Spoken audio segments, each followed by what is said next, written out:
పెళ్లిలో ఇద్దరు పార్ట్నర్స్ గుర్తుపెట్టుకోవాల్సిన విషయం ఏమంటే అండి, ఇద్దరికి గ్రోత్ మైండ్ సెట్ ఉండాలి. అంటే ఏంటి? సో పరిస్థితులకు తగ్గట్టుగా తమని తాము మార్చుకుంటూ ఇద్దరిది కలిపి ఒకటే దారి అనేది గుర్తుపెట్టుకుంటూ ఉండగలగాలి. ఒక్కొక్కసారి ఒక్కొక్కళ్ళు డౌన్ అవుతూ ఉండొచ్చు, లేదంటే పక్కకి వెళ్ళిపోయే ప్రమాదం ఉన్నప్పుడు ఇద్దరూ కలిపి టీం వర్క్ లాగా కోర్స్ కరెక్షన్ చేసుకుంటూ మళ్ళీ ఒకటే గోల్ రీచ్ అవ్వటానికి కలిపి ప్రయత్నం చేయాలనేది గుర్తుపెట్టుకోండి. దాంపత్యం అంటే ఖచ్చితంగా ఇద్దరు పార్ట్నర్స్ ఎఫర్ట్ పెట్టి ప్రతిరోజు దాని మీద ఒక దృష్టితో మేమిద్దరం ఒక టీం లాగా వర్క్ చేయాలి అనేది అనుకుంటూ కన్సిస్టెంట్ వర్క్, కన్సిస్టెంట్ ఎఫర్ట్ అనేది కనిపించాలండి.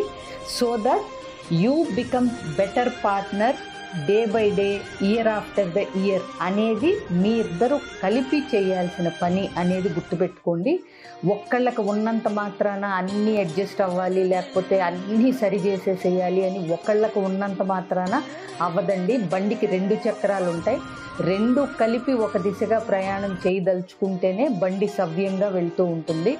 ఒకటి మాత్రమే లాగాలి అంటే అలిసిపోయి చతికిలబడిపోయే ప్రమాదం ఉంది. కాబట్టి నిలుపుకోవాలి అనే బాధ్యత ఇద్దరిది అని గుర్తుపెట్టుకోండి. మీరు కరెక్ట్ వేలో గనక ప్రయత్నిస్తే చతికిలబడిన బండి కూడా లేచి నిలబడుతుంది, కానీ మీ ఎఫర్ట్ అయితే ఉండాలి అనేది గుర్తుపెట్టుకోండి. ఇట్లాంటివి మరిన్ని విషయాలు తెలుసుకోవాలంటే రీసెట్ యువర్ రిలేషన్షిప్ అనే వెబినార్లో మనం కలుద్దాం. డీటెయిల్స్ అన్నీ మీకు ఇవ్వబడతాయి. Thank you.